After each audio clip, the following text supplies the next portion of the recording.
आदरणीय बंधुओं, माता और बहनों, आज हम भारत के स्वतंत्रता की 80वीं वर्षगांठ मना रहे हैं। आज के ही दिन 15 अगस्त 1947 को अपना देश सदियों की पराधीनता के बाद स्वतंत्र हुआ, लेकिन अपनी स्वतंत्रता के पीछे लगभग 1000 वर्षों का स्वतंत्रता का संग्राम है। अपने देश की स्वतंत्रता के लिए हजारों और लाखों लोगों ने बलिदान दिया है और इसलिए आज के इस पवित्र दिन, जब हम अपनी स्वतंत्रता का यह पवित्र दिवस मना रहे हैं, तब सबसे पहले हम उन महान पुरुषों और महान महिलाओं को और माताओं और बहनों को स्मरण करें जिन्होंने अपने प्राणों की आहुति दी अथवा जीवन भर कारागार की सलाखों के पीछे रहे। ऐसे महान लोगों का जब हम स्मरण करते हैं तो सबसे पहले सिंध के राजा दाहिर का अपने को ध्यान आता है। बाद में दिल्ली के राजा अनंगपाल, पृथ्वीराज चौहान, राणा सांगा, शिवाजी महाराज, राणा प्रताप, छत्रसाल महाराज, दक्षिण भारत की चेन्नम्मा या विजयनगर साम्राज्य के वे लोग जो स्वतंत्रता के लिए लड़ते हुए शहीद हुए। देश के भिन्न भिन्न स्थानों पर यह संघर्ष जारी रहा। अंग्रेजों के आने के बाद भी संघर्ष फिर प्रारंभ हुआ। लोकमान्य तिलक, लाला लाजपत राय, विपिन चंद्र पाल,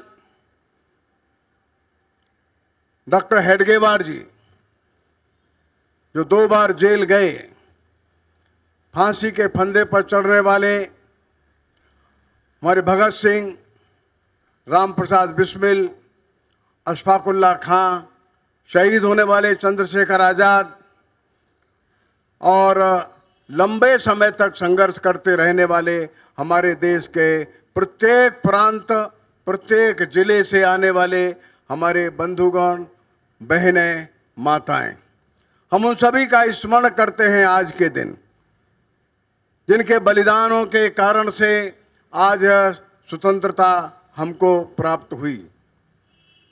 बंधुओं और बहनों, यह पवित्र दिन है जब भारत अपने एक महान संकल्प को फिर से स्मरण करता है।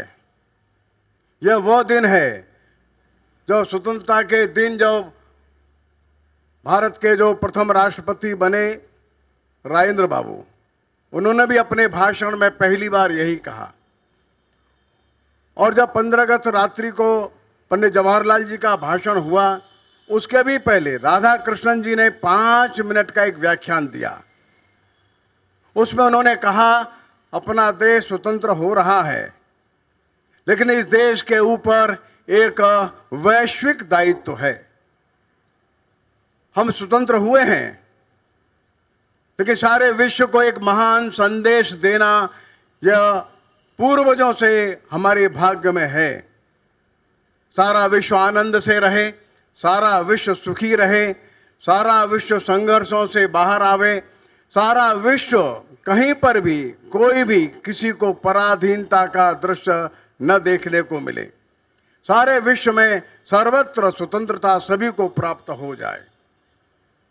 अनेक प्रकार की विविधताएं होंगी, भिन्नताएं होंगी, लेकिन विविधताओं और भिन्नताओं के बावजूद सारा देश एक होकर के हमारा खड़ा हो, सारा विश्व खड़ा हो और समस्त भिन्नताओं के बावजूद सारा विश्व एक परिवार के रूप में खड़ा हो जाए। यह ईश्वरीय दायित्व हमारे देश के ऊपर है। और स्वतंत्रता के बाद हमारे देश ने बड़ी उन्नति की, तेजी के साथ उन्नति की। हमारा देश बड़ी मात्रा में साक्षरता की ओर बढ़ा। हमारा देश बड़ी मात्रा में इंजीनियर और डॉक्टर्स को पैदा करने वाला बना। हमारा देश औद्योगिक क्रांति की ओर आगे बढ़ा।